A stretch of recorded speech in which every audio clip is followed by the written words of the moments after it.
Ja, pogledajte, najprej to, kar smo imeli v obravnavi na delovnem telesu, je prišlo tudi do, lahko rečem, tehničnih težav v pripravi seje s strani služb. Dejansko bi na tej seji Odbora za lokalno samoupravo in regionalni razvoj lahko razpravljali samo o mnenju delovnega telesa k zahtevi za razpis referenduma. To mnenje smo dejansko obravnavali in tudi potem je delovno telo glasovalo. Glasovanje o tem mnenju je bilo neodločeno, kar pomeni, da mnenje ni bilo sprejeto. In to mnenje je priloga v bistvu k zahtevi podpisnikov za sklic izredne seje in o razpisu, za sklic za razpis referenduma.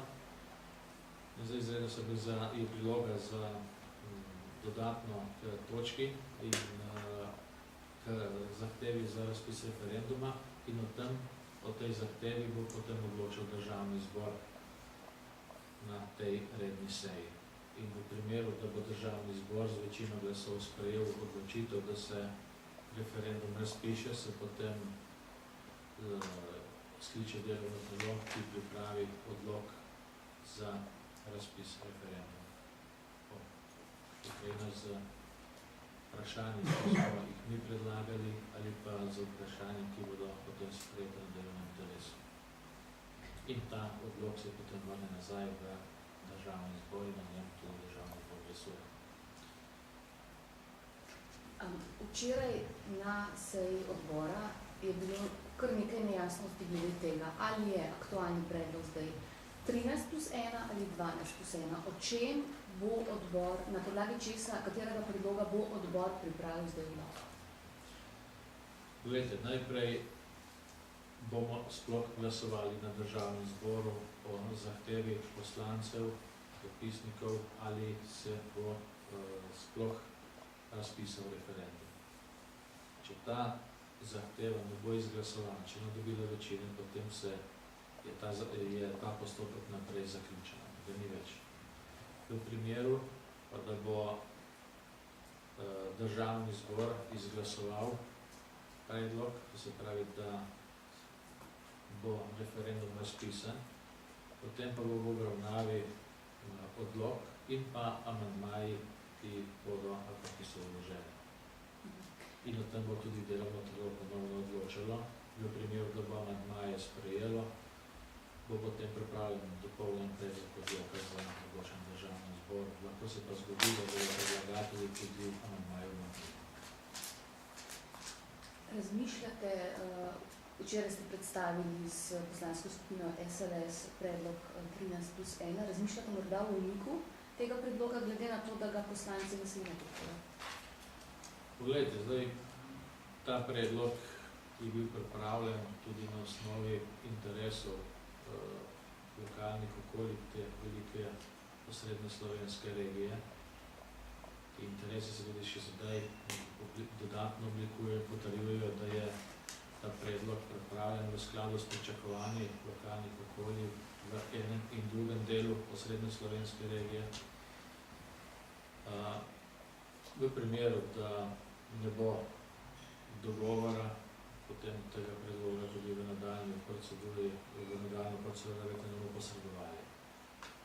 Ampak računam, da smo vsi, ki delujemo v Državnem zboru, pripravljeni prisluhniti interesom lokalnih okolij, še posebej v primeru, ko so tako izrazito izražena, namreč območje nad Ljubljano se je opredelilo in tudi želi imeti neko posebno pokrajinsko ureditev. V tem južnem delu so interesi zelo podobni.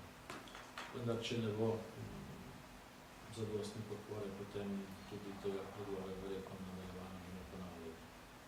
Kako pa vi sprejemate zdaj to podporo, ki jo je v bistvu odrekla Nova Slovenija? Ali je to problem za delo v koaliciji, pomeni zaostrovanje razmer v koaliciji? Poglejte, nobena odločitev, ki se v koaliciji sprejema, ne pomeni to zaostrovanja. Dejstvo je, da imamo procedure, postopke v koalicijskem delu zelo natančno opredeljene, da so v koaliciji možni postopki, ko imamo soglasje in ko potem poslanske skupine te predloge naprej posredujemo, so pa nekoliko posebej opredeljeni primeri, ko ni popolnega soglasja koalicijskih strank. In tudi v tem primeru koalicijske stranke lahko predlagajo predloge. To ni nobeni dilemi, to ne pomeni nikakršnih velikih zadev o tem, da gre po krizi koalicija ničemorkoli. Dejstvo je, da v celem mandatu koalicija pri vseh točkah, pri vseh glasovanjih, ki so na dnevnem redu, ne more biti absolutno soglasna. Še tako, ko smo sedaj včasih, nismo soglasni pri posameznih odločitvah, se že govori o koalicijskem valu. Imamo zelo majhno večino v državnem zboru in tudi kljub temu ne glasujejo koalicijske stranke vedno povsem homogeni, povsem enotni. Tako da to gre pač za odnos posameznega koalicijskega partnerja do materije, ki je v postopku do posamičnih rešitev in tu poslanske skupine imajo tudi po svoje ločeno stališče. To ni nič neobičajnega za prakso te koalicije in za demokratične standarde v tem mandatu in tudi ne v prejšnjih.